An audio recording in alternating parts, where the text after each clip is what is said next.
because of our efforts to try to get everyone back here and the very important nature of the discussion of the Catalyst project, I'm going to take the liberty here to move the agenda around just a little bit. So with your indulgence and patience, I would like to move to what we had planned next. So Freda and Sherman, you guys are going to be next up. And then Paul will come back to you. Thank you. Next up to speak to us is Freda Powell. She is a member of the She was a member of the Downtown Development Committee that created the Strategic Action Plan back during that 2006-2007 time period, culminating with the adoption of the plan in 2008. She's a founding member of the Board of Directors of Downtown Amarillo, Inc., and is buyer and purchasing rep for Lynn Energy in our community. There are a number of related initiatives spinning around this downtown development effort. And Freda is here to talk about a couple of those. Freda, thank you. Okay. Thank you, Gary. I appreciate that. Mayor Harpole, council members, also the Local Government Corporation, thank you so much for being here. It really is an honor and a privilege for me to have the opportunity to talk very briefly about the Transportation Enhancement Project, which is Downtown Streetscape. What is our mission for Downtown Amarillo, Inc.? Well, Downtown Amarillo, Inc. is committed to making Downtown Amarillo a vibrant and attractive place for people to live, work, play, and worship while preserving Amarillo's rich history and culture. That's our mission, and that's what we're kind of tasked to do. So with downtown walkability, when we take a look at that, it's a key attribute for success. So all of the downtowns across the country that have achieved economic vitality have pedestrian-friendly corridors. We have made great strides over the last several years with private developers and their willingness to install streetscape. Much of that has been with the assistance of the tax increment reinvestment zone, which is tiers, and Mr. Bentley spoke to that earlier. That helps to fund public amenities and infrastructure. So we need that funding for streetscape. See if I can get this to work. Yeah, there we go. So in 2011, we had a call for projects, which was announced by TxDOT for Transportation Enhancement Funding. Transportation Enhancement Funding is utilized for non-traditional transportation improvements such as pedestrians and bicyclists. This was an opportunity for us as Downtown Amarillo, Inc. to submit a project that would help fill in the streetscape gaps and create complete pedestrian corridors. Downtown Amarillo, Inc., we worked with the City of Amarillo, and we also worked with a consultant to create a design and cost estimates for the Buchanan Street corridor and part of the 6th Avenue corridor. Now, here, and I don't know if this has a pointer on it or not, but where you see the green line, that represents the streetscape project, and that was submitted in 2012 for the Texas Department of Transportation funding. So when you look at the diagram there, you see Buchanan from 11th to 6th Avenue, and from 6th from Buchanan to Fillmore. So that would be the green lines that go across kind of up at the top there. This would fill in the blocks that have not been improved and connect the blocks that have already been completed or were planned to be completed. The application discussed the Catalyst projects and the connection of this streetscape to those projects. Now, Dr. Matney is going to talk a little bit about that later. The project built upon streetscape design that had previously completed by the consultant, and that was Jacobs for Polk and 6th Streets. It includes curb extensions where parking exists, reducing the pedestrian crossing distance by 12 feet. And what this did was to increase visibility for crossing pedestrians. It also made them feel safer too. The design also includes crosswalk treatments, intersection enhancements, pedestrian lighting, walkway trees, and landscaping. So you can kind of see that in that particular picture.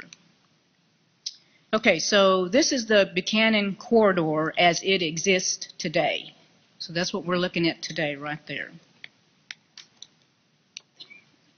This is a depiction of the Buchanan corridor of what it will look like after streetscape. So you see that there is a feel for the scale and change in feel when buildings create a edge where vacant land exists today.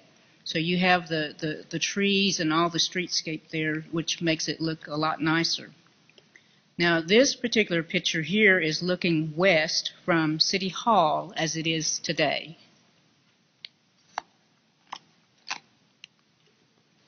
Okay, so this is what it would look like in about 2 years when you're looking west from City Hall. And so you can see to my right, you would see the Convention Hotel, and to my left, you would see the parking garage and streetscape. This project was awarded by the Texas Department of Transportation in July of 2012. The project required a 20% match, which was provided by the tax increment reinvestment zone, again, which is tiers. So, what is the Tiger Complete Streets project? What is that? So, let me just go back up here just a moment here. So that is the Transportation Investment Generating Economic Recovery, which stands for TIGER. This is federal stimulus funding, and it has been announced every year since 2009. The funding is for alternative transportation, and this does not include vehicular, that has an economic impact. So $500 million was announced for the 2015 year for these projects. Polk Street has great challenges in attracting investments. 70% of the properties along Polk Street are vacant at the ground level. So we've heard from lots of citizens in the Amarillo community. They're asking us, we need you to do something with Polk Street.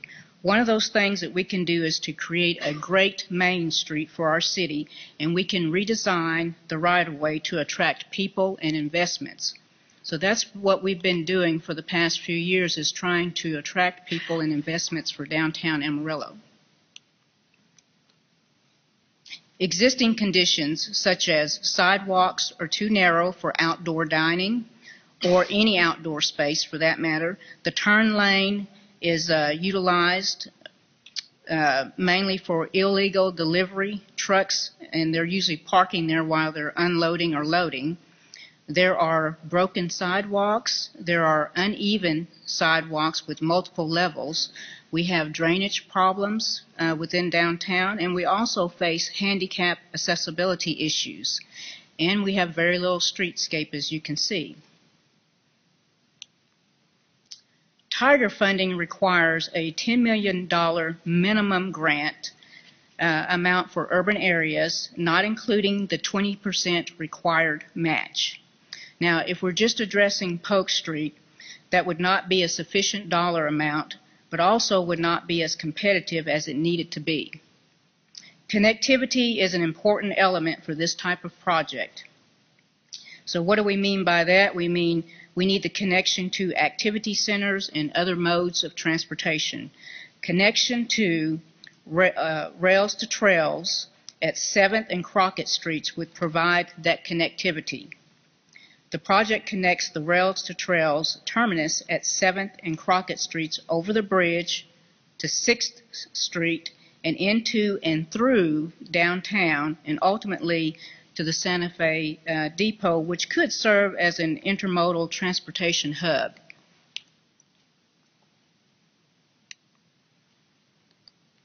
Now, this is an aftershot of Polk Street. You notice the middle turn lane is no longer there, so you've got wider sidewalks, you have new streetscape, as well as sidewalks and a newly constructed street. So the project not only provides for attractive, walkable streets that attracts investment, but it also replaces aging infrastructure. And that's one of the things that we've been trying to do over the years. So here you can see some of the things that could be added or installed, which would be lights, benches, trash receptacles. This is the 6th Avenue cross section with new sidewalks, walkway trees, pedestrian lighting, and restriped streets with bicycle lanes. And this is an overhead view of that previous shot. This drawing reflects the bicycle connection from rails to trails terminus at 7th and Crockett Streets and over the bridge to 6th Street. And this particular drawing here reflects the connection from the bridge down to 6th Street.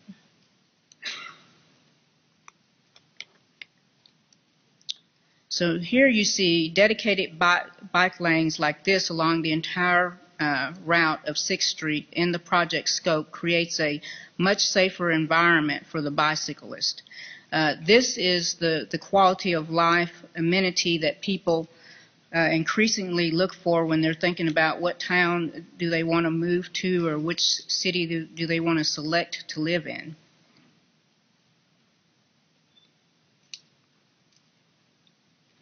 And here you see the Tiger project itself.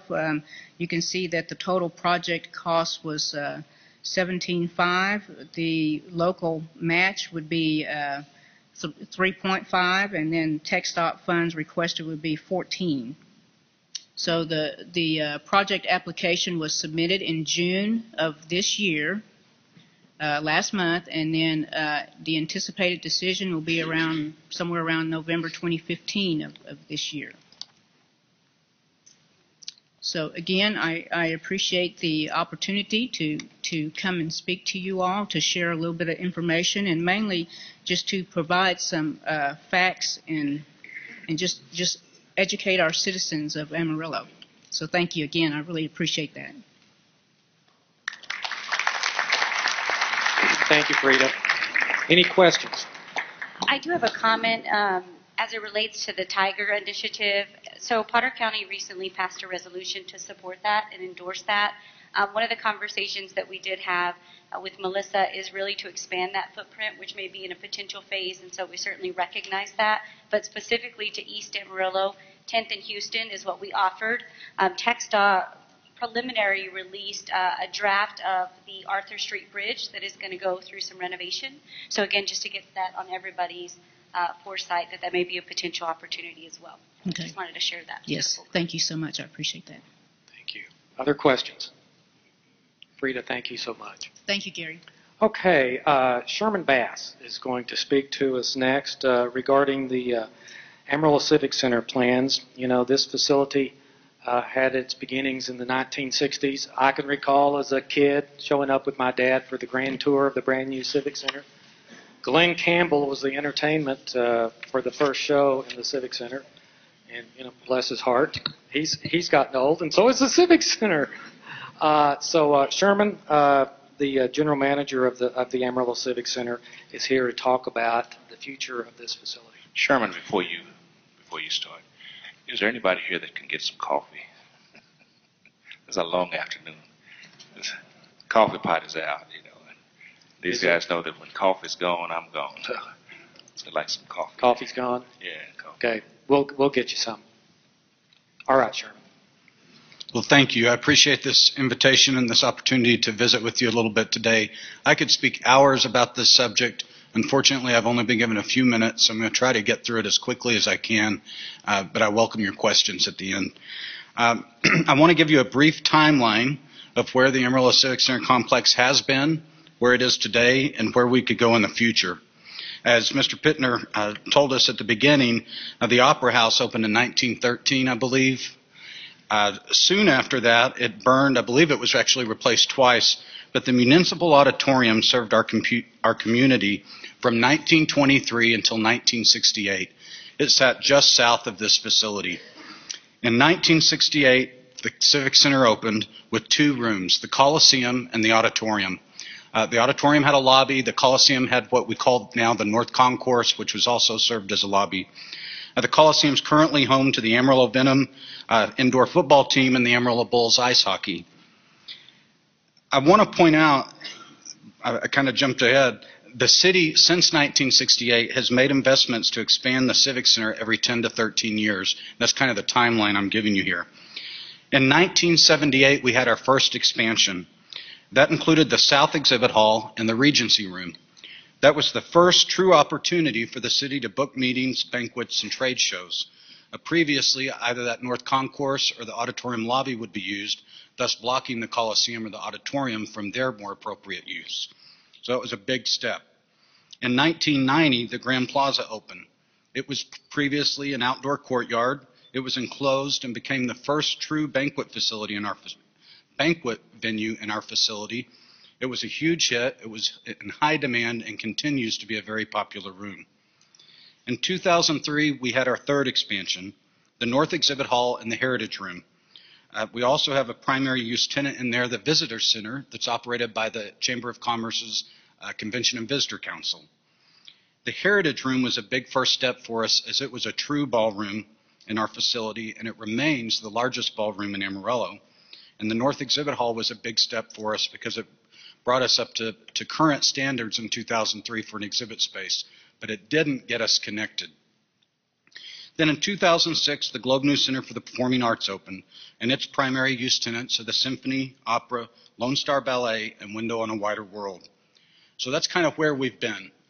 Where we are today, fiscal year 13, we had over 603,000 folks attend events in this facility, and I'm pleased to tell you that that number has been over 600,000 since fiscal year 1990. So for 25 years, we've driven at least 600,000 people to this facility. In fiscal year 13, we had 979 total events, which equates to 1,626 event days. And I like to use Business Connection as an example. That's one event for our facility, but it's in 4 areas, the 2 exhibit halls, the Heritage Room, and the Regency Room, for 3 days, 2 move-in days, and then an exhibit day. That's a total of 12 event days. And we count that because that's important to know those spaces weren't leasable on the other days, even though it's only one event. I will point out this coming year, 15-16, will be the 10th anniversary for the Globe News Center for the Performing Arts. And we are only 3 short years away from September of 2018 when we'll celebrate the 50th anniversary of the Amarillo Civic Center. So where can we go? In 2011, the city issued an RFP and selected Decker Perrick Sabatini, DPS, to complete a comprehensive facility needs assessment. It would include analysis and recommendations related to the existing facilities and operations and the possible expansion of the existing Civic Center complex. DPS partnered with HVS Convention, Sports, and Entertainment Facilities Consulting and other local and national partners. Volume 1 was completed in September of 2012. Now that's where I could spend hours visiting with you, and I hope I have another opportunity in the future to do that. I'm going to try to list just a handful of deficiencies it pointed out and positives it pointed out about the existing facility. On the deficiency side, we have above average total function space, but disjointed layout and inadequate amount of contiguous exhibit space to compete successfully. There is no adjacent convention hotel. The number of arena seats is well below average with no premium seating. Air passenger volume is below average, and the greatest challenges for our facility are lack of back-of-house areas, generally obsolete nature of the Coliseum, and the unequal and inadequate non-contiguous exhibit halls. On the plus side, although we have a below-average population to the comparables they used, our potential is similar to that of metropolitan areas of greater population. The number of businesses in Amarillo suggests support from local corporations for events and for facility rentals. And we have many strengths and positive features that can serve as the basis for the facility's continued success, including the fact that planners and promoters alike like the all-under-one-roof attribute that we have here, and that the facility is basically on a single level. The diversity and the variety of event space that are housed in one facility, the downtown location, the potential available land for expansion, and basically sound infrastructure are all significant positives that underlie the success as the next improvement project may move forward. So again, that Volume 1 also had program recommendations, and to sum them up very quickly, up to 100,000 square feet of total exhibit space, 75,000 square feet of that being in one exhibit hall, with flexible wall systems to allow for 25,000 square foot usage. I.e., you have a 75,000 square foot exhibit hall. It can be divided into 3 bays, and all 3 can be used simultaneously or any combination of those 3. It suggests a minimum of 50,000 square feet of flexible meeting and ballroom space with a 30,000 square foot ballroom and 20,000 square feet of meeting space. We currently have 30,000 on this end, 20,000 here in this room, and 10,000 in the Regency room. And then the plaza is 16,000. That's one of the deficiencies, the disjointed nature of the plaza being so far away from the rest of the meeting and trade show area. And finally, a 5,500 to 7,500 seat arena, including 200 to 300 premium seats. So I mentioned Volume 1. That's all about Volume 1. Volume 2, the master plan concepts, has not been completed. The city chose to delay completion of Volume 2 in order to focus on Phase 1 of downtown development.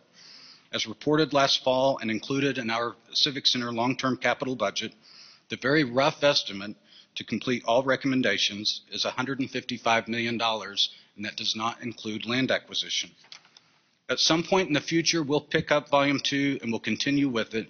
We will need and want a lot of public input, public support, and of course a bond election will be necessary in order to fund a project of that magnitude. Now, as I mentioned at the beginning of my presentation, the city has expanded every 10 to 13 years. I brought some photos with me, but I want you guys to do an exercise with me, and I hope the audience behind me will do so as well. I want you to picture the venue as you approached it this morning. As you got out of your car, you walked into the building. Many of you probably entered entrance 4 for the Heritage Room. Some of you may have parked in the north lot and come in entrance 3. Some of you may have parked on the west side and come in entrance 2. But picture that entrance. And then picture, after you came into the building, what the hallway looked like. And I want you to think about the floor treatment, the ceiling treatments, the lighting, the walls, the paint, just the general ambiance of the facility.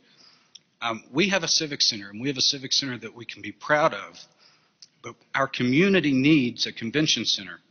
Now take those memories that you've recreated, and hopefully they look something like this. This is our front door. This is coming in off of 4th Street to the civic center. That's an overhead door. It's hard to see with the lighting, but it's an overhead door leading to our south exhibit hall, right between entrance 1 and 2. This is a little bit different shot of that entrance. And this is what the hallway looks like. There's nothing wrong with it. I'm proud of what we've done with this facility and how we take care of the facility, but it is not a convention center. Again, we have a civic center. These are some conceptual drawings that DPS did for us. That's that same view from the outside of what a true convention center could look like in our community, the impact that the civic building could have for our community. That's another view of that main entrance. Having a front door is so important. And that's what you could see when you entered the facility, a true grand space that has ballrooms, it has meeting rooms, it has exhibit halls, and great pre-function space for parties, for registration, etc. I appreciate your indulgence, and I'm available for any questions you might have. I know you'll have questions. The only question is the renderings of where they will be available. That's the first time I've seen images like that. Quite impressive for the future state, potential future state. They're actually on our website today on our front page. On your DAI website. DowntownAmarillo.com. Okay, thank you. And you may not be the one to ask this question, but when it has been suggested about the MPEV, that it's more than just a baseball stadium. So right now, the Civic Center capacity is what? Right across The permanent seats is 4,870. The Coliseum? Yeah, the Coliseum. Okay, 4,870. So with this proposed MPEV, the ballpark would seat how many I will Is defer that question. Maybe I'll to defer it to that someone knows. else then. The fixed seats are estimated to be 4,500, and the permanent seats, and it hasn't been designed yet, so that's an important caveat, will be between 8 and 10,000 seats. Say it total. again. It can hold between 8 and 10,000 people, say for a concert or something like that. So that's pending design, which hasn't started. So I guess my question is, but right now, this 4870 enclosed. Excuse me, I might have the answer to your question. To have a comparable number, the fixed seating in the Coliseum, 4870, for a general admission concert, 7,200 is the legal capacity. We'd fix it more like 7,000 due to the sizes of the stages that have developed in 50 years, et cetera. So then the second question is, I've been involved in more than one successful bond elections, and I know that in both of those instances, there was you had your architectural rendering, which includes everything except the kitchen sink. And so then when the reality check comes in, there is a paring down, or if not a paring down, there is a shelling in. For example, the new courts building, where the top floor was actually shelled in and not actually occupied.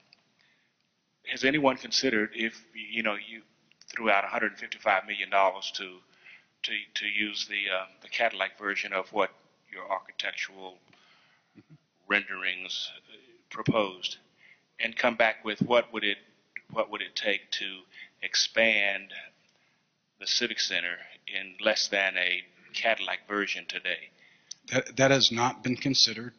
Again, Volume 2 is kind of in limbo. We're waiting for Phase 1 of downtown to proceed before we pick it up again. But certainly, regardless of their recommendations and their recommended plan, there are no commitments. The city can choose a direction to go, and if it's paring down, as you suggest, that could certainly be done.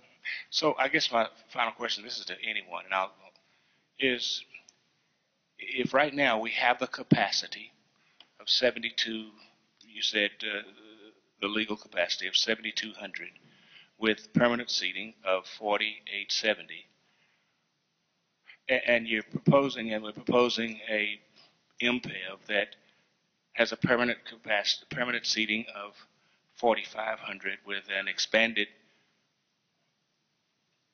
call it possibility, of 8,000. What do we gain out of it? I mean, if we're talking about putting bodies in seats, the sum total is zero, I think, unless I have missed something. And maybe I need to ask that question later on, but if anybody wants to speak to that now, I would like to hear that. Well, the MPEV is an outdoor venue, and there are a lot of venues that are meant for outdoor. That's part of that. The other part is that we very likely could lose our baseball team. And when we started this process back to the strategic plan process, and I wasn't here yet, but when those meetings were held, that's really why that ended up in the strategic plan, as I understand, because there was a desire expressed to keep baseball in Amarillo. And to keep baseball in Amarillo, you needed a new stadium. And so when we began to look at the possibilities in terms of market demand and what the community wanted, there was a possibility to get a win-win situation to keep baseball in Amarillo and to attract other events, which is baseball stadiums in the last 15 years. That's how they're operated, to attract a lot of other events, and that's how they work. And to have an outdoor venue, but importantly, to put it in a place that could really generate a lot of economic activity immediately around it, which is created by the density of a downtown. So it's a different kind of venue for different kinds of events. And I would like to expand on those questions, but I know Gary's looking at his watch. And so, Gary... You noticed? I did. You're standing right next to me. What can I... So at what time can we go into that discussion? Because I really want to understand why we didn't even consider expanding what we have. I think that's Paul's part. That's the next deal? Okay, thank you. Quick question. Do you feel like the convention center space at the Embassy Suites will draw small conventions out of any of our property or ballrooms over here? Will you be competing with it? Certainly, if we're talking about, I honestly don't know the size of their main ballroom. I think it's 8 or 9,000 square feet. That would be less than half of this room. So I guess if they're looking at a smaller venue, it could certainly compete just like the existing hotels do. But I think the significance of it being able to be a host hotel for major conventions in this facility far outweighs that competition. Does anybody here know what the convention space is at the embassy? What is designed right now? 17,000 square feet. That's what I was talking And about. it's But that's total, not just a ballroom, It's right? total flexible space. So that fits inside of our entire heritage room. Mr. City Manager, there were parameters set forth in the lease and development agreement, I believe, in terms of the sizes of some of those rooms, and I suspect you have those numbers memorized. I don't. Unfortunately, I do not. Okay. Mr. Patel is here today, and he will speak to us, and he can delineate it. You've got 2 larger rooms, several small boardrooms, the open space connecting them collectively making the 17,000 square feet. Okay, thank you. Anything else? And Mr. Quant will be speaking to convention. I would like to make one other point to that, Mr. Burkett. The potential, if that hotel was full with its own meeting, the potential of those delegates coming to see a hockey game, a football game, a ballet, arts and crafts show, also weigh to that benefit. We may have lost the meeting, but what else are they going to do while they're downtown? Yes. Or else go out to eat, et cetera. I got you. Thank you. One last question. If, when you're looking at expanding the Civic Center, during that interim period between opening up the expanded Civic Center and present where you are today, would there be lost revenue, lost use of space? Would you, for example, not be able to have the football team doing their thing or the hockey team doing their thing? Or is there the anticipation that will continue? The recommended plan could be implemented without affecting existing business in terms of lost business. We may have some business interruptions, some noise. We did the same thing when we made this expansion. We were able to accommodate all existing events and even continue running the facility. The arena, the recommended plan has it on a different site. Part of it's because of the structure of the current arena, and part of it is I don't know what our community would do without our arena for 2 to 3 years, our Coliseum. It's not only a hockey arena and football arena. It's a graduation site. It's a general session site for our larger conventions, et cetera. And we can't afford to take that away a couple of years and hope that business comes back to Amarillo. Other questions? Thank you. Sherman, thank you very much. Okay, we understand. Thank you, Sherman. We understand Councilman Nair is on his way back, so we will continue to march forward. And Dr. Matney, again, thank you so much for being here and for being prepared to talk to us about the Catalyst project and the elements thereof. Thank you, Gary. First of all, good afternoon, City Council and LGC members. My name is Paul Matney. I'm a lifelong Amarillo citizen, and I serve on the Downtown Amarillo, Inc. Board of Directors, and I believe that Freda Powell shared with you the mission statement of Downtown Amarillo, Inc., so I will not do that. What I would like to do is give you a preview, a very quick preview of what I will be presenting this afternoon, and it does have to do with the Downtown Catalyst, the Catalyst projects, the Convention Hotel, the parking garage, and the MPEV, or the Multiple Purpose Event Center. We go back to 2002 when the history of planning related to the Downtown Catalyst begins. I'll talk about that. That includes the PFK consulting study that was sponsored, partnered by Center City and the city itself, some other groups. And then in 2008, there was a study that was called the Hunden Convention Hotel Study, so we'll look at that. Then in 2009 and 10, the city and DAI have efforts to seek a convention hotel developer. We'll cover those things. We'll cover the baseball feasibility study by a consulting firm out of Dallas, CSL. Then we'll cover the 3 Catalyst projects that I know you're familiar with, but we will cover those. and I will present a broad overview of funding for those. However, I need to tell you that Michelle Bonner has a very intricate preparation of the original pro forma and the current pro forma. So, and also the LGC members are familiar with that as well as city officials. And the final thing that we'll do, we have a comparative study for you of 11 minor league ballparks. And I'm going to cover only 3 of those in my presentation, but that report is on the DAI website, and it's a very, very fine study done by Alvin Sanchez, and it is a comparative study, comparative with population. We're going to talk about 3 of those ballparks that are close to the Amarillo population in my presentation. So, to begin our presentation then with the Catalyst project, the first thing we'll do is look at that study that I referenced back in 2002, and the consulting study was by PFK. Center City was involved in that. The city was involved in that. There were 2 recommended sites. I heard a minute ago, I think Gary was talking about when you get to the master planning, there was a master plan 1, a master plan 2, a master plan 3. But when this all began, there were various schemes, various plans, land plans. But the one at 6th and Buchanan was planned, or 3rd and Buchanan. It was suggested in that study that there be an upscale hotel in the study, such as Courtyard by Marriott or Hilton Garden Inn. What we ended up with, as you know, is a very, very fine facility by a fine hotelier, Embassy Suites, a 4-star Embassy Suite. And Mr. Patel is here, and I know he'll want to talk a lot about that. But that was first mentioned here in this study in 2002. The consultants and the study indicated that there ought to be at least 225 rooms, a restaurant, a lounge, and it's interesting, 5,000 square feet of meeting space.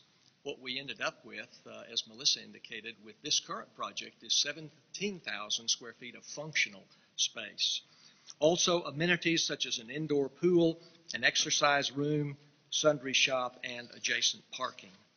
Then we move to the next study for you to examine, and that's the 2008 conventional hotel study by Hunden Group. And here are some elements that they came up with. If you look at that, it was partnered study by the city of Amarillo along with Hunden. They recommended, again, a full-service convention hotel downtown that would fill a void in quality, size, and location. Many convention groups are foregoing Amarillo, was another conclusion, because there is not quality, sizable hotel downtown near the Civic Center. And this was a recurring theme, that Amarillo really needed a convention hotel downtown within walking distance, short distance of the Civic Center. Dan Quant is going to talk with you today, and he's in charge of the Convention and Visitor Council. And I think you've probably read in the press and you've read in other areas, other places, that we're really not very competitive with a city like Abilene. We have far more beds in Amarillo. We have far more hotels in Amarillo, but we have far more conventions and conferences held here, significantly. I was visiting with Joe Luscombe, who has New Day Productions, and he was telling me he has so much business in Abilene that he has a place to stay down there. And so he may have some public comment on that a little later. But again, that's a recurring theme that I think is vitally important, and that is that we kept coming up with the fact that Amarillo could not be competitive in attracting the conferences and conventions that we wanted because we did not have that quality downtown hotel. Then if you look at another bullet there, we need a hotel that can block rooms. Dan will speak to that. I think the Embassy Suites Hotel is going to allow 175 rooms to be blocked. And of course, if you're planning a convention, that is very important for you and your organization. And this recommendation was the hotel needed to have 20,000 square feet of functional space. Then the next presentation, or continued with the Hunden study, it was an analysis for 250 and 300 room hotel. Now, the total net new spending was estimated to be about $16 million a year with this new hotel, and the hotel needed to have sizable numbers of rooms, as I mentioned earlier, that could be blocked, and then feasible with at least 25% public incentives and funding. And this was another recurring theme, that in order to be in the game of attracting hotels and make numbers work in a market the size of Amarillo, there had to be some public incentives in the game, and we'll cover those a little bit later. The financial analysis is the next slide that I wanted to share with you by the Hunden study. And if you'll notice, it simply said what I mentioned before, that convention hotels really need more, are not feasible for private sector developers without some public money in the game. Even in very strong hotel markets in larger cities, public sector has a leading role in bringing convention hotels to fruition. Often, public involvement occurs years after years of failed efforts by the public sector to offer minimal incentives like free land through an RFP process. And convention hotels are simply critical to the success of convention centers. So that was the Hunden study, the first one, the PKF study. The next historical event that I want to share with you is in 2009 and 10, when the city and DAI mounted an effort to bring a convention hotel developer to our community. So an RFQ was issued in January 2010 for the hotel developer. 8 developers and 1 architect responded. They were received and ranked and evaluated, and 4 finalists were determined from that RFQ. And what were the criteria to determine the finalists? Experience, financial ability to perform.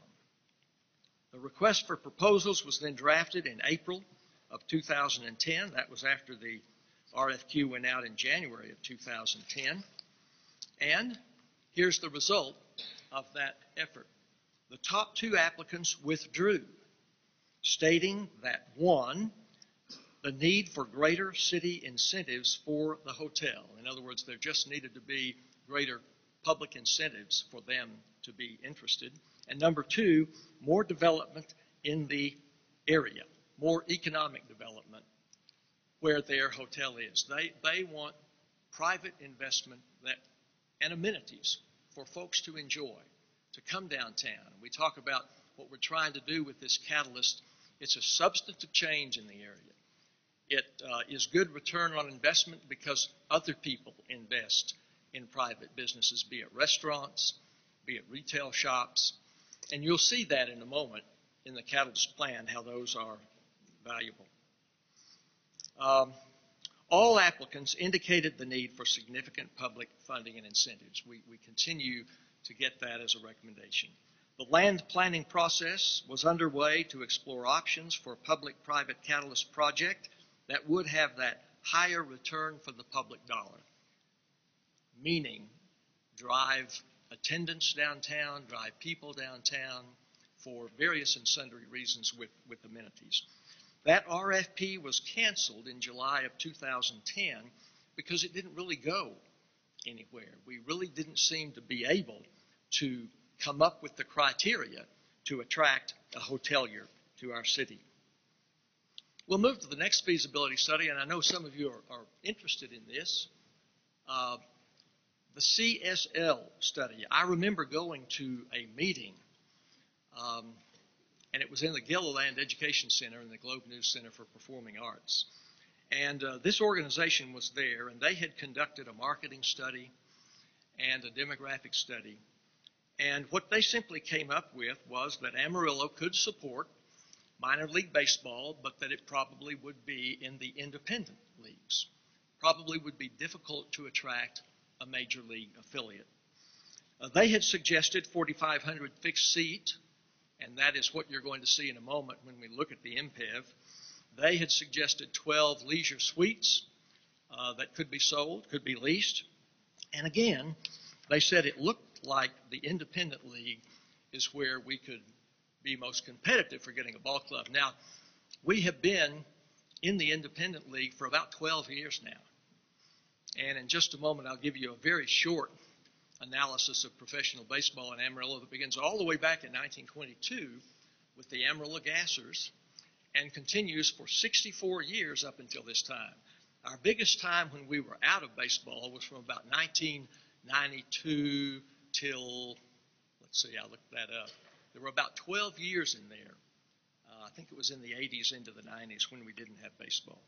But let's continue looking at this feasibility study. Here's the market impact that CSL indicated about this minor league ballpark in downtown Amarillo.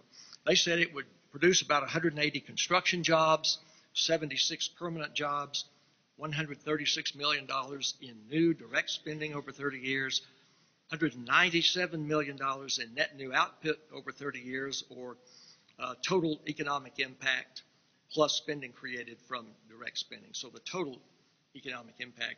And then $5.2 million in net new tax revenues to the city of Amarillo.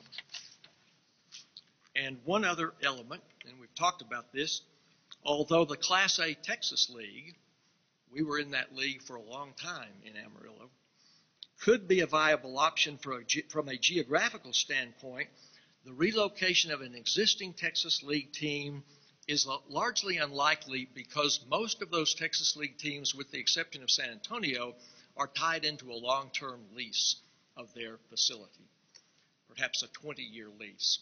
San Antonio is not, but it's unlikely that the ball club would leave San Antonio, that large of a market, to come to Amarillo. So it looked like independent baseball. I know that Mr. Elliston is here. He's going to address you, and he has been operating the Amarillo Club as an independent league club.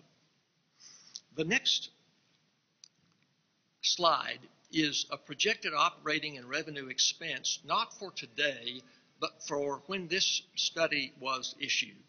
And you can look at this. It's on the DAI website. We won't get into the weeds, I think, because I know we have a lot of ground to cover and a lot of speakers.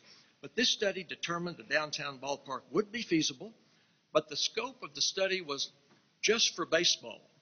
It did not take into effect that what we are proposing with the MPEV is a baseball stadium. But it's much more than that.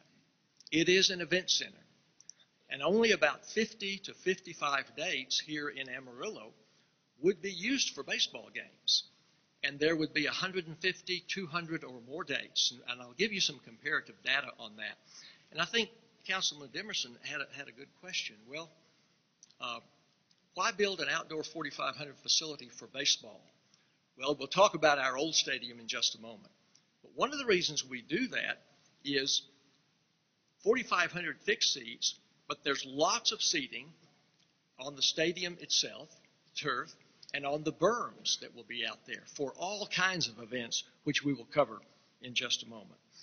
But this projected operating revenue was issued by that consulting firm for that period of time. And if you'll notice at the very bottom, operating income before lease, that's before lease debt payments. So please keep that in mind.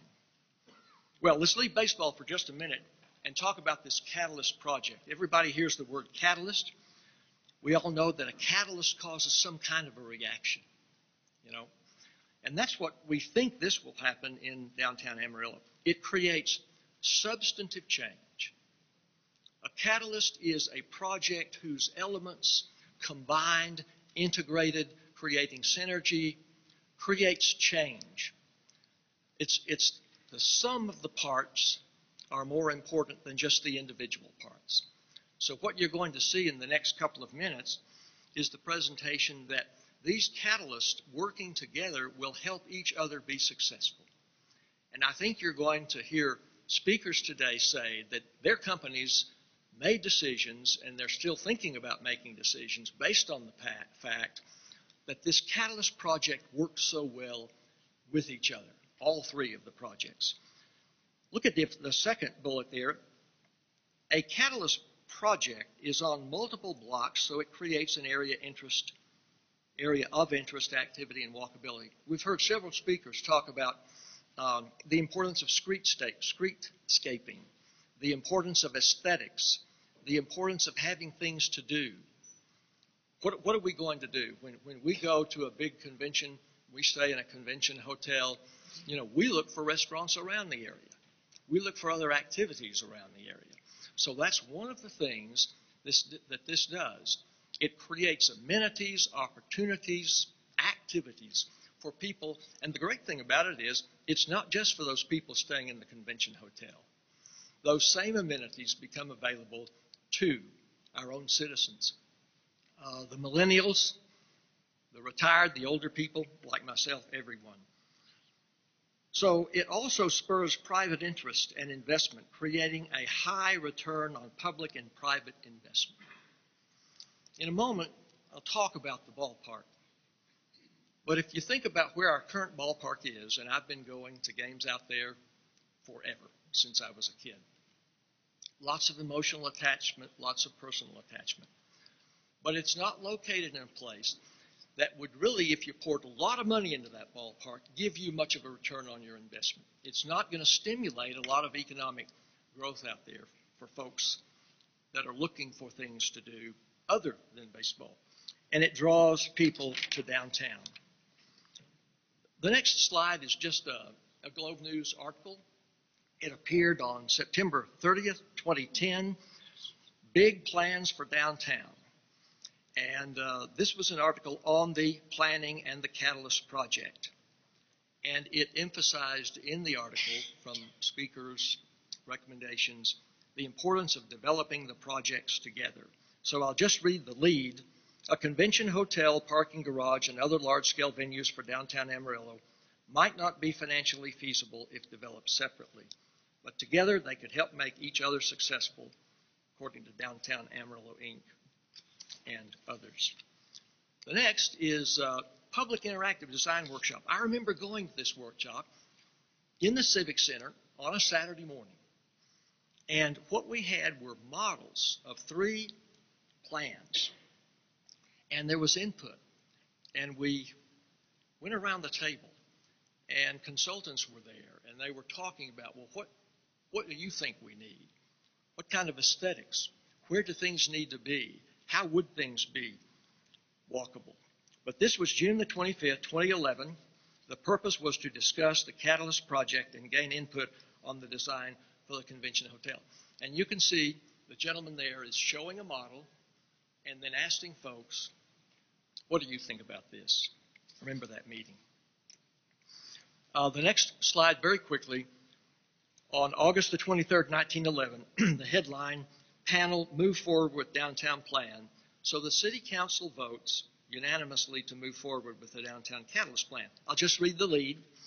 After listening to 36 people voice widely varied opinions on Amarillo's, at that time, $113 million downtown development plan, city commissioners voted unanimously Tuesday to move forward on the project.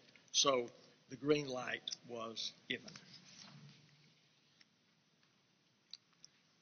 Downtown Catalyst project plan. Here's what the plan includes. You're all familiar with this. You've discussed it, you've heard about it, you've read about it, and you have feelings about it, of course.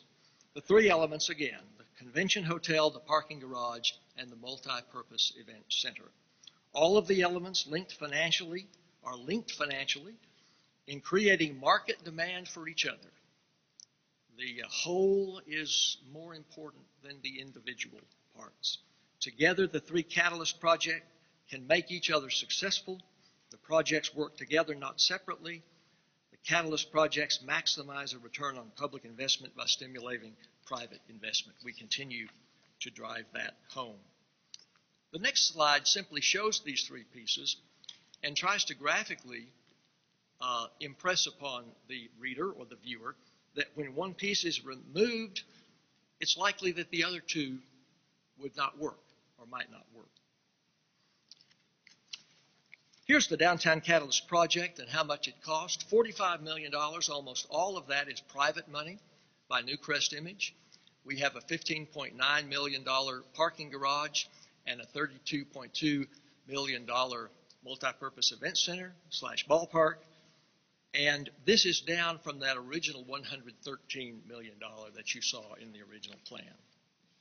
Okay, well, let's take a look at the 3 elements. The convention hotel. Remember that early study by Hunden said you need 250 to 300 rooms downtown. Well, thanks to the Courtyard by Marriott and that marvelous historic restoration that they've done on Hope Street, we have 107 rooms there. And from what I understand, the occupancy rate is good.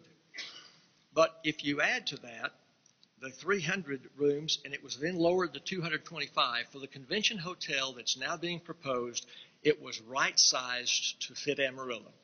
But if you add those 225 rooms and the 107 rooms at the historic Courtyard by Marriott, you have 332 rooms. So that fulfills that box. It'll be a 4-diamond hotel in Amarillo. We simply would not qualify, as I understand it, for a 5-diamond or a 5-star hotel because those are big destination resorts. So it is a really upscale, and I know Mr. Patel will talk about it, but from all indications, it is going to be a fabulous, a first-class hotel. They're willing to block up to 175 rooms for conventions, another important element to be able to attract conventions. 17,000 square feet of meeting space. Remember, the first study said 5,000, but that was in 2002.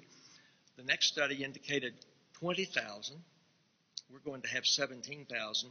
And then the amenities such as restaurants, bar, pool. Convention hotel, continuing that.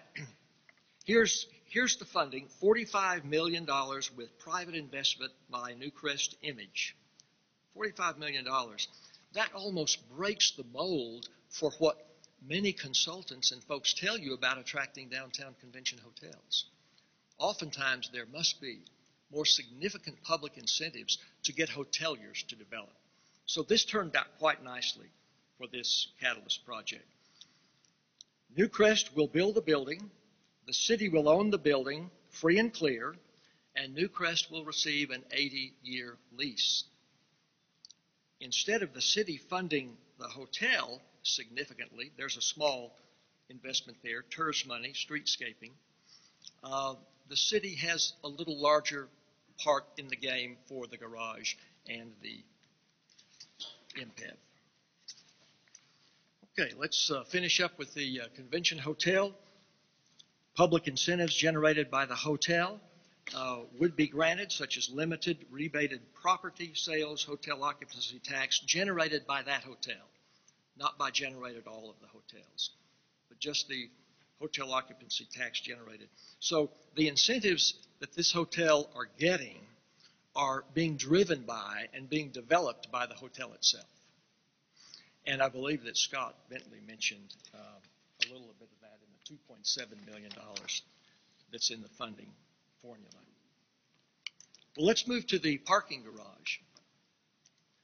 There will be retail in the parking garage. I know that Bob Garrett is here to talk about his company playing a major role in getting that retail booked. 750 parking spaces, 24,000 square feet of retail space, 150 spaces leased to Potter County. Commissioner Murguia is well aware of that. Will meet a real need for the county. And also 150 spaces leased by Newcrest Image for hotel parking. Let's now move to the parking garage. This is a mixed-use parking garage. Let's move to the funding of the parking garage. The primary funders are the users of the garage: public parking, hotel lease for parking, Potter County lease for parking, and other sources would be Civic Center revenue, such as some of the funds that are generated by the Civic Center, and also a ticket fee surcharge, which has already been established. And so that is the funding mechanism for the parking garage.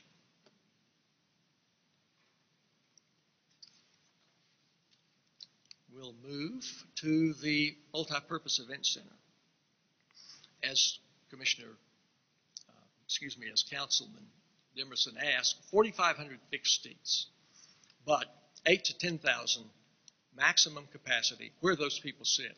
Well, if you're doing a concert and you put the stage in shallow center field, you've got a lot of outfield space, and then you've got the berms in left field and right field. And this is a place for a family to come, have a picnic, bring a lunch, kids play on playground equipment, watch a ball game, do a variety of things. I want to mention again the purpose of the MPEV is to attract people downtown to enjoy events which will result in private economic development. Amarillo needs a new ballpark. Amarillo needs to keep our baseball team, and we need a new venue in which they can play. This will be a venue that Amarillo will be proud of and that we can enjoy. A little personal note here. I mentioned to you that in 1957, when the ballpark was reconstructed out at 3rd and Grand, the ballpark had been there for some time. It was a wooden, rickety old stadium, and it burned down. So the county built that, named Potter County Memorial Stadium. It's gone through a variety of names, Memorial Stadium, the Dilla Villa. But there are a number of us in town that really do have a personal and an emotional attachment. I remember going there as a kid right after it opened, and I remember a big home run hitter, Al Pinkston, hitting home runs onto 3rd Street. And I remember my dad giving me a dollar bill and all the kids running down to the screen, green in the screen. And I'm only sorry that tradition continued in Amarillo baseball for a long time, but it was outlawed by the league because the umpires had to stop the game, let these poor ball players that don't make a lot of money take all that money, and they could collect $80 or so. That's kind of one thing that I remember. When I was in high school, I worked on the old hand scoreboard in right field. Those big, huge 10 numbers that we would slide in, runs, hits, errors. Great fun. Got in the ball game free.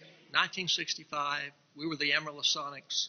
We were a minor league franchise of the Houston Astros.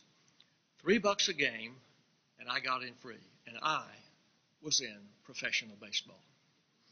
Now, I mention all that because I've gone to games out there all my life. I'm flooded with memories every time I walk in the stadium.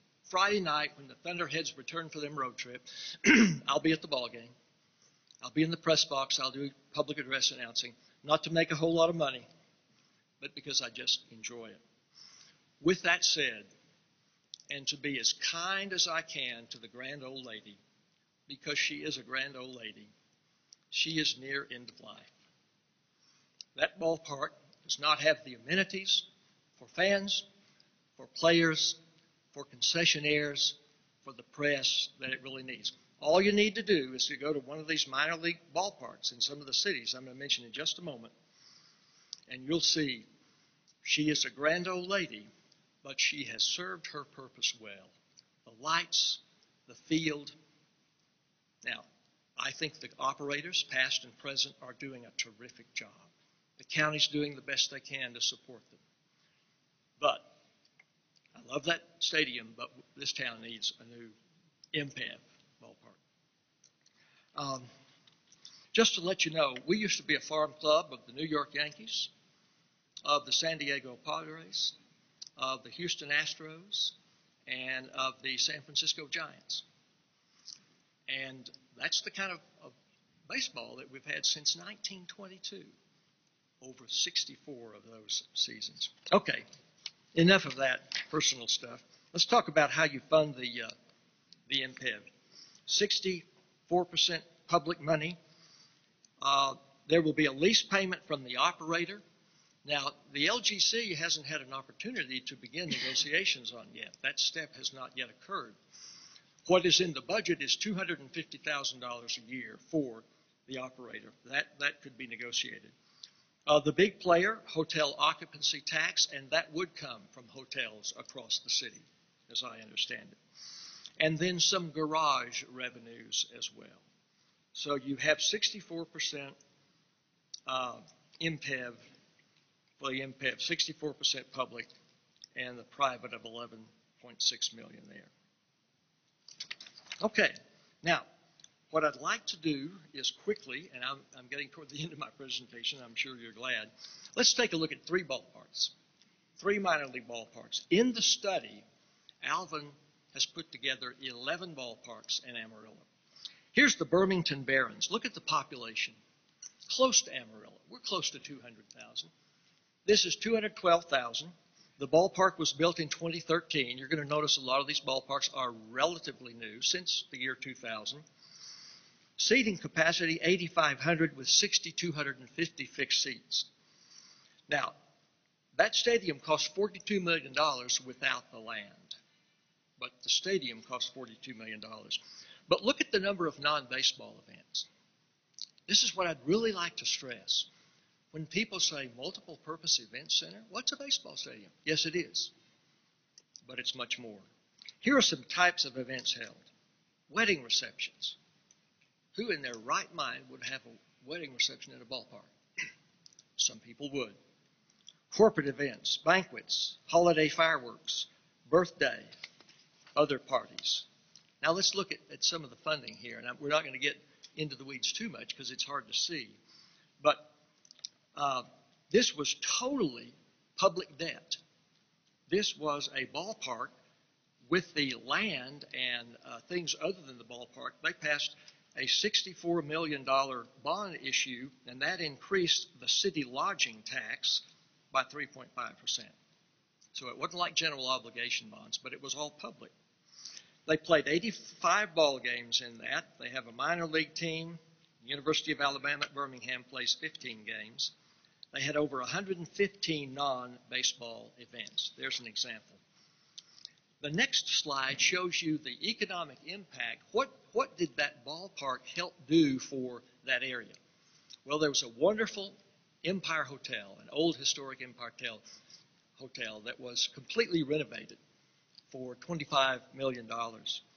They had a $50 million mixed-use complex built, a $39 million apartment building called Venue at the ballpark, and then a very, very important baseball history. The Negro League Museum has a $5 million museum there with also a restaurant and a bar. So that's what they did with their ballpark. Let's take a look real quickly at two more. Dayton, Ohio, they're a little smaller than Amarillo, 143,000.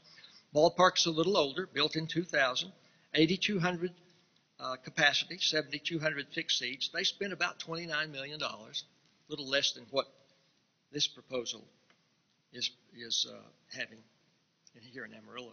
Look at the type of events, the fun runs, movie nights, charity walks, health fair, church outings, high school baseball games, little league and other youth sports, block parties, scout events, baseball camps. I would rather imagine that our operator, if this is built, would want to invite West Texas A&M University to play a couple of games. They have a very fine facility on their campus.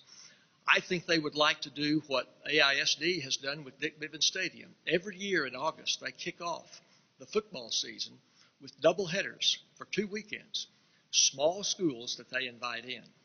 Plus, for the first time in a long time, Dick Bivens is now competitive for postseason games. After you get so deep into the playoffs, they're not competitive because geographically we're just not located in an area where we're going to get a lot of deep playoff games. I would think you'd want to invite Frank Phillips to come play a couple of ball games in your stadium. I think you would want to invite Clarendon College. I think AISD would like to have Paladura play there for a game, and Amarillo High, maybe the classic intra-city rivalry, Amarillo High Tascosa. Those are just some ideas. Well, quick look at this project funding. $8 million was private money. $21.2 million was publicly funded general obligation bonds. So GO bonds, the county sales tax, and with grants. 88 baseball games. They only had 60 non-baseball events. I would say to that operator, you're not doing your job. We need to generate more revenue from events other than baseball. Well, what kind of economic impact did they bring? The Water Street District, a $45 million district development, Brownstones, $4.5 million residential, and then a building that was $15 million mixed-use renovation. One more, and that will do it. This is a little bit larger than Amarillo, the Fort Wayne 10 caps. Don't know what a 10 cap is. 256,000 people, 8,100 seating capacity. Remember, our total capacity, we're thinking 8 to 10,000. Fixed seats, 6,500. The cost, $31.5 million, almost exactly what the downtown Catalyst proposal is. What about types of events? Concerts, marathon staging, World Cup viewing, holiday events, fundraising events, corporate events, birthday parties, youth sports, and camps. Quickly, the funding. 79% was public money, city-issued bonds backed by property tax revenues, 6.5 million or 21% privately funded, 70 baseball games, 607 non-baseball events. Now, when I see that, I'm thinking to myself, gee whiz, that's 2 a day.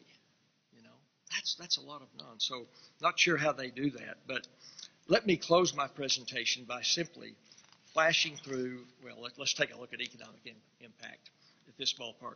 Apartment complex, entertainment complex, mixed-use development, $20 million hotel. But remember, everybody talks about a ballpark, and it is one, and it's part of the Catalyst project. It's part of the thing that makes the numbers work on this, drives people downtown, gives them amenities, things to do, and attracts private investment. But it's also an event center. Let's just look at some slides. I don't know of anybody ever having an outdoor graduation in Amarillo, and I know at Amarillo College when I was there, if we planned one, I would worry all week long about if it would rain, because our graduations are usually at night except in December. But with a backup plan or with a morning graduation, morning and early afternoon, who knows, might be done. Amarillo Chamber of Commerce does a wonderful job with their summer celebrations, their fiesta party, and also their fall barbecue. Who knows, that might be able to be tied into the event center in some way. Beth Duke and her Center City people do wonderful jobs with their block parties. Here's an outdoor, I'm not clicking, I'm sorry. Here's an outdoor event. This is a concert in a minor league ballpark. And this, I'm sure, is turf, and they won't let you on the infield turf, but if you've noticed, they have covered it with some kind of covering there. And you can see where the stage is set up, kind of in deep center field. And then you also see that little tent there. That's probably the sound equipment. I hadn't thought about a blood drive, but we have lots of blood drives around Amarillo. Here's the tree lighting, the electric light parade. Beth and her folks have a marvelous electric light parade in Amarillo. Perhaps it could end at the event center. Lighting of the Christmas tree, another example. Amarillo Color Run, we just had that. Some of these runs are in downtown Amarillo, begin and end. The wonderful Coors Cowboy Cattle Drive. I don't know if you let those cattle in that area, but you might drive it by. But that's a neat activity. I just think it's great. In fact, I noticed in the paper this morning the lady that won the photo contest. Fireworks displays. Nobody does a better firework display than the Amarillo Globe News. I used to go to those less at Dick Bivens Stadium. But there could be displays on Saturday nights after baseball games. The Juneteenth Parade, a tremendous tradition from Boneshook Park to Martin Luther King. Probably want to keep it there, but that is a great, great parade and a tradition in our city. I don't know what the polar plunge is. Race for the Cure. We had a great car show. Maybe at some point there could be a car show in that facility. I hadn't thought about this, but what about the Bulls setting up a hockey rink out there? You're saying, wait, it's way too cold. Well, they do it in what am I trying to say? National hockey, NHL towns. So I thought that was kind of neat. World Cup viewings, winter events. So anyway, that's a long presentation. I really do appreciate your interest and your attention, and I know you've got some questions. I would remind you that Michelle Bonner is going to be here presenting the pro forma on financials. And so she can get into the weeds on that if you would like. Dr. Matney, thank you. If If you want to talk baseball, he's your guy. From the Gassers to the Giants to the Sonics to the Sox to the Dillas to the Thunderheads. The history is there. Questions? I do have, I'm sorry. I have a couple of comments as it relates to Potter County and the current stadium. So I certainly can't speak for the entire commission, but I can speak for Precinct 2, of which I'm elected. And quite interestingly enough, the current stadium falls in Precinct 2, and the proposed slated stadium falls in Precinct 2 as well. So in terms of a potential option, discussion point, etc., I just wanted to add a couple of items to the table. You said some really key points. You mentioned a potential $5.2 million in net new tax revenue. And you really did speak to the life of the current stadium, which I would not disagree with at all. From a Potter County perspective and from a Precinct 2 perspective, really we don't get any additional revenue to offset any of that infrastructure changes. We have the property tax, and it has to make do across the board. From the city's perspective, you have the sales tax that can offset potentially some of those revenues. So I get asked that question often of why is Potter County potentially not looking at a strong investment in that particular current stadium.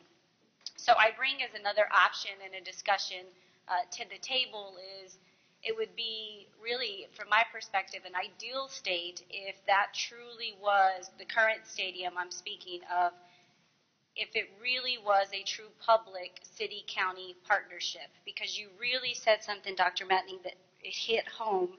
The current stadium is not in a current economic viable area. And I think that there's a huge potential opportunity. I see that as an opportunity rather than a problem, because Potter County currently owns all of that surrounding area as it relates to the tri-state. So I think it's at least warrants a discussion of other areas of our city that could have some breath and life back into their section of the city.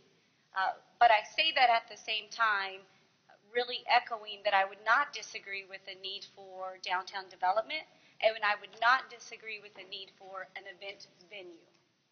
So I really kind of wanted to speak to that perspective because from our end and the finances behind it, we really just have the property tax to offset that.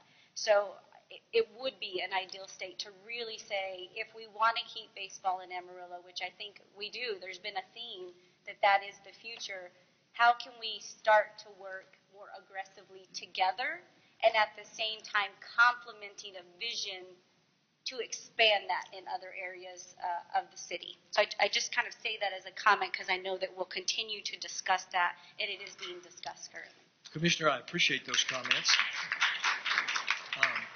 And if you look at the location of the ballpark, we say it's not in an economically viable area, and yet if you look at Dick Vivens Stadium, AISD invested a lot of money in that stadium, and it at one time was listed as one of the 10 best high school stadiums in the city. You have all of that work that's been done on the Tri-State Fairgrounds. You've got the Amarillo National Center. You've built those new indoor and outdoor rodeo facilities, and so yes, we shouldn't shortchange that at all, and I think those comments are very appropriate. And just to build to that,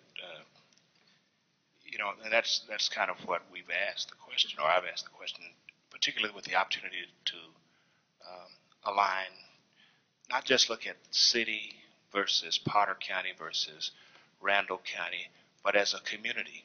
And what is has anyone ever looked at, we're talking about $30 million to go downtown. And if baseball is what the issue is and the objective, and we don't want to lose baseball, why not, use a fraction of this money to share in the cost with Potter County to upgrade the Potter County Stadium. Having been, county judge during some of the heydays of baseball, I know there are that segment of our community that enjoys baseball. But because, as has already been stated, there's been a lot of money already invested. We have what the AISD has done. We have the the land for the parking already. It just seems like it is something that should be looked at before summarily dismissing it. And while on that, I couldn't quite get your numbers together as I wrote down about the parking garage, because in Potter County you have, as I wrote it down, 750 parking spaces. Is that right for the parking garage? Yes. You have Potter County is getting 150. The hotel is getting 150. 150. That's 300. Because if we were to look at the ballpark downtown, the city's going to lose all of that parking space. So I would assume that people, when they do business at the municipal building, they're going to have some place to park. So I couldn't figure out how that is going to be a money-making proposition on the ballpark. It looks a little different than the numbers. Just looking at the number of spaces that would be available. Those numbers are correct. Your leases are every year, and Potter County is paying every year for a lease, and the hotel is paying for those parking spaces every year. Now, some of the other surplus parking for users of the MPEV some of those revenues would go to help this. I believe that's correct. Those of you, Mr. Brown and others. So is there the MPEV, the proposed MPEV, does it have its own parking, or now we're looking for parking in addition to? The parking garage will add about 150 new spaces as opposed to what it's taking away. So we're actually adding additional parking. One of the things that we don't do well in downtown right now is share parking. So every entity has its own parking. And we don't share parking. So we have about a 30% usage of parking, which means 70% of spaces sit vacant on average. And so what this does, what a garage does in building in higher density like this, is allow for a better sharing of parking. So people during the day, like Potter County users, use those spaces during the day, and people that come down at night use them at night. Additionally, the Excel building will have parking in it that will be available nights and weekends for people coming downtown. So there's a lot of parking being added because we're going vertical. But just so that I hear it, can get it in my head, but the MPEV does not have its own parking. So we're talking about the parking garage, and now we're kind of going, there not being any daytime ball games, because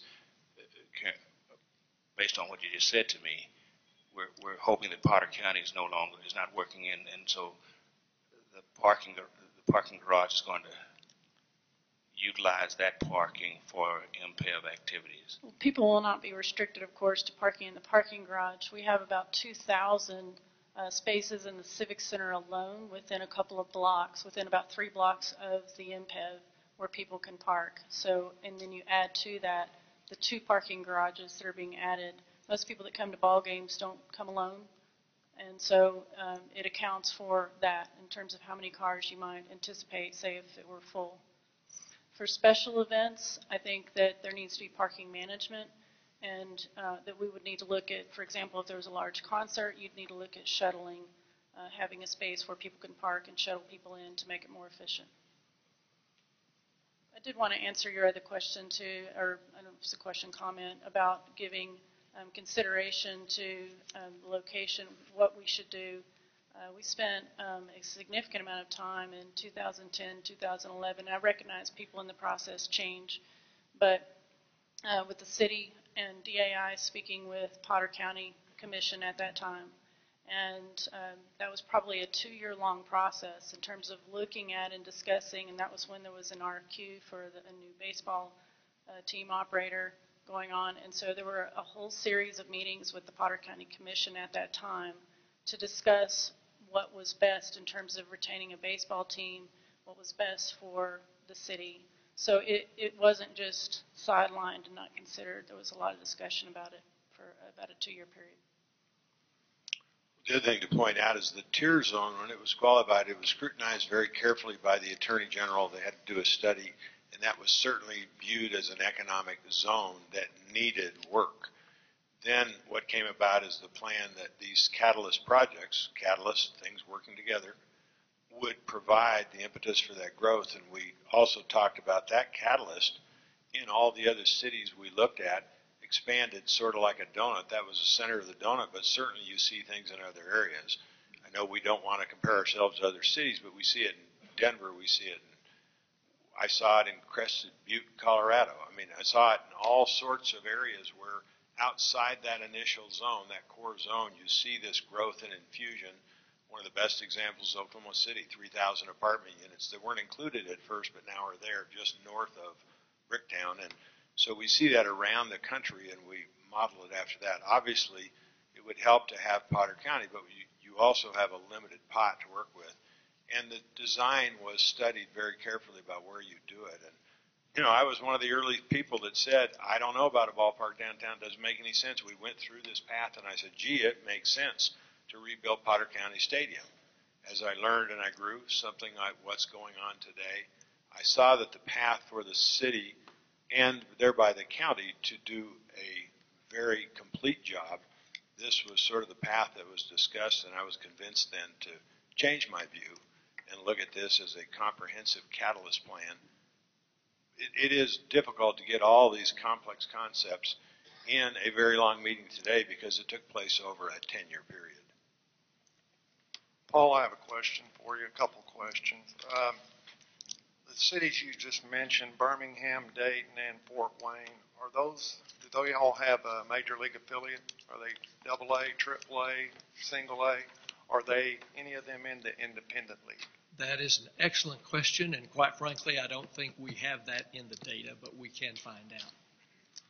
Okay. And the other part of my question is... It is in that report, just for your information, and we'll make that available to you. Do you have the answer to it? If you give me a couple minutes, I'll look it up. Okay. Is it in the... The other part of the question is, in talking to some fellows I know in Houston, Mac Hike, who's a hotel developer as well, who happens to be building an Embassy Suites Convention Hotel on Katy Freeway. When I was talking to him last Friday, they're building 4 parking garages at the cost of $10,000 per slip. I'm wondering why ours is at the cost of $21,000 per slip.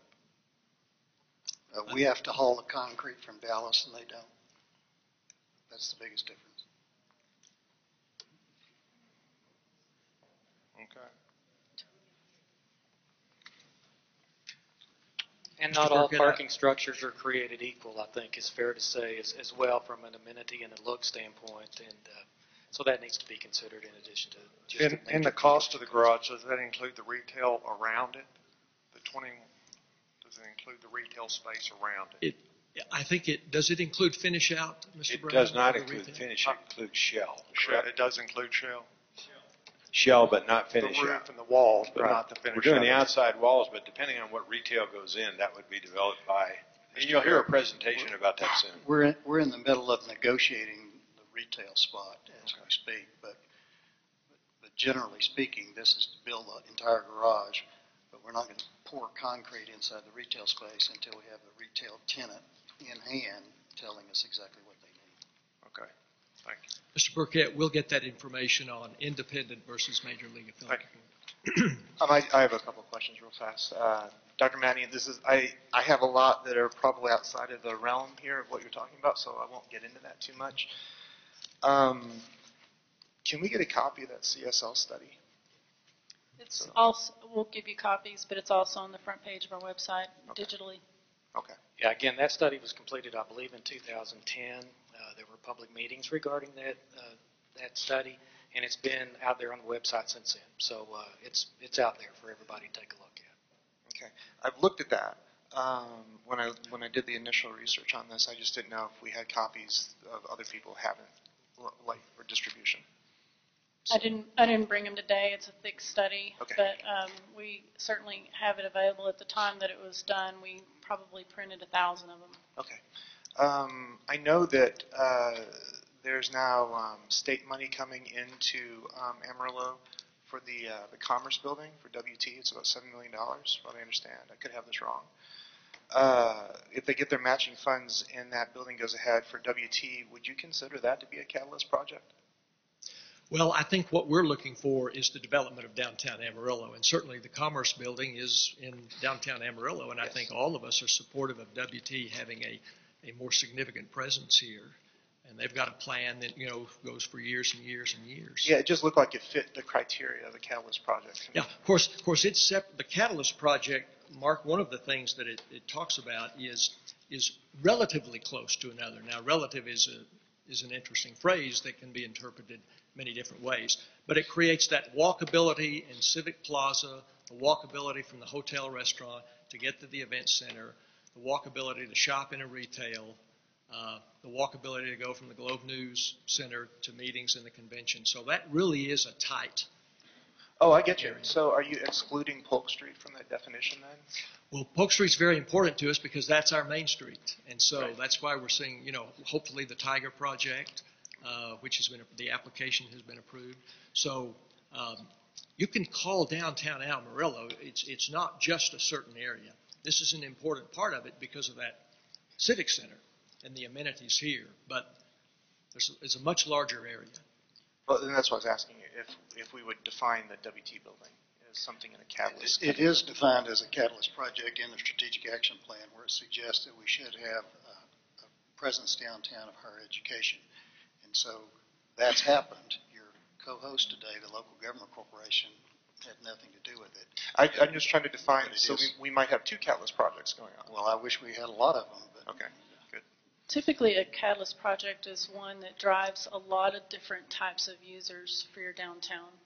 So as opposed to just one user group, a catalyst project brings the public in general, visitors and so forth. So it has restaurants and retail and that sort of thing at ground level. When you look at a catalyst project for downtown, it's that kind of thing that draws all kinds of people. Okay, I was just under the assumption that we're talking about downtown revitalization, not just LGC stuff. So if it's all together, I'd like to talk about that. Okay, great. One other thing, I'm confused a little bit on when you said there's a 2% public investment in the hotel. Does that include the tiers money that we talked about earlier this morning for streetscaping? Is that what that is? I think it does, and I think it probably is part of that 2.7 that Mr. Bentley was talking about, but it also may include some of the sales rebate, sales tax, and even some property tax rebates. Is that correct, Mr. Brown? No, the 2% is just the $800,000 in tiers funding. and we'll talk some more later about all the pieces and parts that have come together from various sources into that project. I personally have never heard of the 2% number. I've just heard of the stuff, the money that's coming in. Oh, so you didn't know that. Okay, got it. Thank you. The parking garage, we talk about 15% public, 80% private. Is there any way we can get the real, I know this is not in your purview, I get it, any of the real financials on this, the breakdown? Because what I think a lot of people are asking for is how much is it going to cost me to park my car? I don't know that. I'm not sure what you're asking. You're asking for the construction part or the other operating revenues? What is your I'm question? asking for if we say the parking garage from the chart was 15% public money, 80% private money, and I assume that's construction money, not ongoing, what would be the rate if we're talking about private money going into it, which is the rate that somebody's parking their car to pay, how much is that going to cost somebody? Just to park a car? Yeah. We don't know what that number is yet, but it's So it's probably like the going to 2% be that like we don't know. Okay, $5. got it. Well, there's an Mr. analysis on that was completed that went into that pro forma. So we know from a third-party analysis that looked at the market and what the market would bear, and it was $7 a day, but you might pay $1 to park there for a couple hours, that kind of thing. Great, okay. But we do have the study, and it's not up on our website, but we'll make sure it's made available to you. Okay, great. I think it's fair to say certainly there were assumptions made as those numbers were looked at, and the numbers that were used were very conservative in the sense of keeping the cost to park in the building as low as it possibly could be kept. Well, the reason I'm asking this question is because I've heard a lot publicly about people saying it's going to cost me $20 to park, $100 for a hot dog, and $3,000 for a Coke.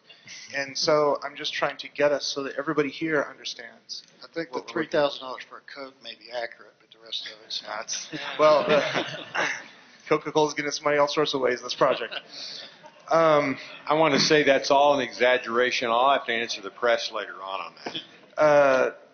When Dr. Matney, when you said Amarillo needs a baseball team, I don't know how to measure that. The only thing I can measure that is by asking, what does the current baseball team, what's the audience like, and what's daily attendance. These are things that you don't have, I know. But the only reason I can tell is from that number. And my experience is that Amarillo, like a lot of cities, likes to support a winner. And it's a little bit difficult trying to compare, let's say, attendance today in the old ballpark and what attendance might be in a rapidly developing downtown Amarillo area with a convention hotel and other amenities and so forth. It really is. May I tell you my personal comment on this, Councilman, is I believe that a new ballpark will attract families and folks to baseball games who don't go now. And I think you do that by making an attractive, interesting, different kind of experience, whether it's taking that picnic basket and laying a blanket out on a berm, as they do in so many minor league parks, and maybe going twice a year. But I do not think we're driving that kind of attendance at the ballpark today simply because it simply doesn't have the amenities that a lot of folks are looking for. Now, how can I prove that? Probably can't. Oh, I hear you. Water fountains don't work there. I understand that. Councilman, it was interesting. We did go and visit the Corpus Christi Hooks, and they said that they did an exit survey as people left their ballpark. They said that they found out that people typically left the ballpark very satisfied in terms of their entertainment experience. They typically left in the fifth inning, and they did not know the score. And so I think what that indicated to us was it wasn't – there are the people who go primarily because they are baseball fanatics. We've obviously been speaking to one for the last 45 minutes. But there are also a number of people who go for the pure entertainment experience. And they found by and large, again, that people in their stadium walk out very satisfied in terms of the entertainment experience. They stay 5 innings and they don't know the score. Okay, I fall in that category. Right? Yeah. Okay, Yeah, good. And I assume that some of this, the feeling, not the real data, is from the Birmingham and the Dayton and the Fort Wayne parks, and they've seen some increases. Which I can tell you to answer Councilman Burkett. I'm sorry I'm interrupting you, but the Birmingham Barons is a AA team, and the other two are single A teams. To answer that question. So that's your answer there. Just another thing. We have a baseline right now about high school graduations. I'm not picking on you at all. At the Civic Center, Amarillo High. Have we do local restaurateurs or other people see an increase in use during those graduations? I assume so. I'd hope so. My guess is that they would. I think AISD graduates all 4 schools on the same day. I think they start at, in the morning, and they run them through the afternoon, or maybe 1 on Friday night and 3 in the afternoon. But they run them through there. Well, this would be good information to know, because then it would support the proposition that people doing, especially for graduations, would go and visit these other places. So that would be some interesting information. Maybe Beth knows it. I don't know. I think we'd have to visit with those restaurants and find out. Fireworks sound pretty cool. This is a question for Les. Would you be willing to move from Southwest Park? I think we'd be willing to move. I'm not sure the fire marshal would be. Okay. And then my last question, since I know this one pretty well, since we just watched the World Cup in Canada, when we have events like that, in the budget, and I know it's a budget issue, who pays for the big TV? Who pays for the big screens? Who does all that? Is that typically you get a sponsor that pays for those, and they're often free or a very minimal cost. So our operator, whoever that is, would line up that sponsorship. Right. Bring all the stuff. That's right. Okay. Thank you Same very much. thing I'm sorry movie for the question. nights and things like that. Okay. Thank you. 3 weeks ago, I was in Frisco.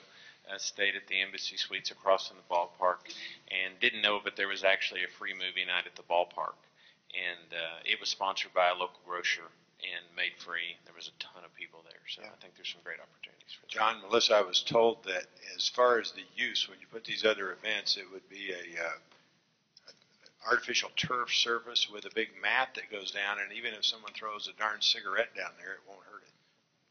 Tell me. That is correct. That they talk about protecting the turf with a mat, although I will tell you at Frisco, we were on the turf. turf. So I guess it depends upon the operator's What it preference. Okay. And that, if I may, with Mark talking about the big screen TV, I thought first I wouldn't ask this question because it was really in the weeds, but since you talked about the big screen TV, I'm all about the weeds. Xeriscaping is something that we've started giving much attention to. And, you know, everything that I hear, when we had the 2008 strategic plan, of course, everything talks about trees and natural grass. Has there been a revisit to, now that we know that water is an issue, that long-term how this is going to impact our water usage? Yes is the answer, and you'll see that a lot of the streetscape that's gone in, and it is up to that property owner because there's a lot of flexibility that's given to the property owner. For example, around Potter County, grasses that are very low maintenance, low water, but also, for example, in the Tiger project along Polk Street, if we can get those funds, that would allow for a brand new drainage system that's much greener, for lack of a better word, in terms of retaining water and recycling that water. So from rainwater, from sprinkling, there's sort of an underground drainage system that helps recycle that water. So we're looking at both plantings as well as the drainage systems when there's an opportunity to do that. And the MPEV, the proposed MPEV, is that going to be a major usage? Well, we haven't been able to get the design team on board. So yes, I mean, that would certainly be a goal, but we don't know the answer to that. The streetscape design that has been approved by the LGC around the hotel and the garage has extended tree grades to capture more of the runoff water and reduce that. So it's definitely a factor that's been taken into account with the planning going forward as we execute on the general plan. Just one more question for me. Sorry. We talk about the history of the discussions. We talk about the old city commission giving the green light to go forward. And here we are in 2011, I think you said, in August. So here we are in 2015. The plan started a long time ago. Do plans like this take this long? What happened? I mean, well, it's a very complex project, first of all. Any public-private project is complex, first of all. And secondly, I think it's interesting, from a private business owner or property owner perspective, they can spend years analyzing a property, analyzing the feasibility, maybe getting incentives like historic tax credits, for example. The Firestone's been in development for a year and a half. We've been working with them.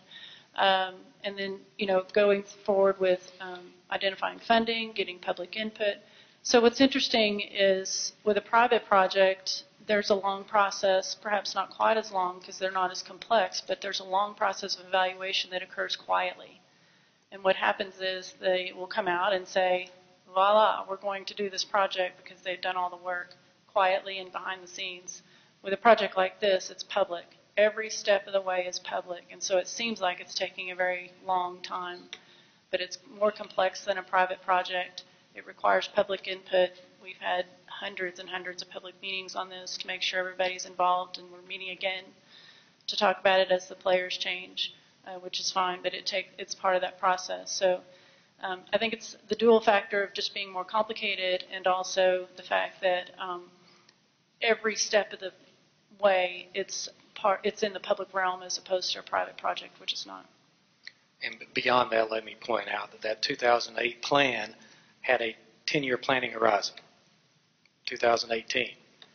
And we're well on our way, unless we make other decisions, to meet the majority of those objectives within that 10-year planning horizon. So the intent was for it to take a good deal of time, and it has. We would all, no one more than me, would have liked for this process to have moved more quickly.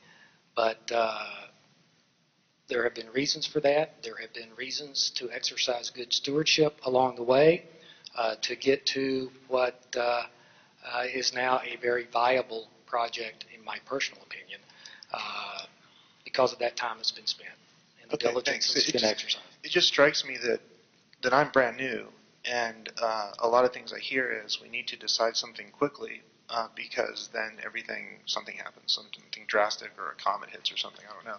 So that's why I'm asking about the history, because if things take this long to get to a point, I don't understand where we are today, what the decision-making apparatus is, what the deadlines are.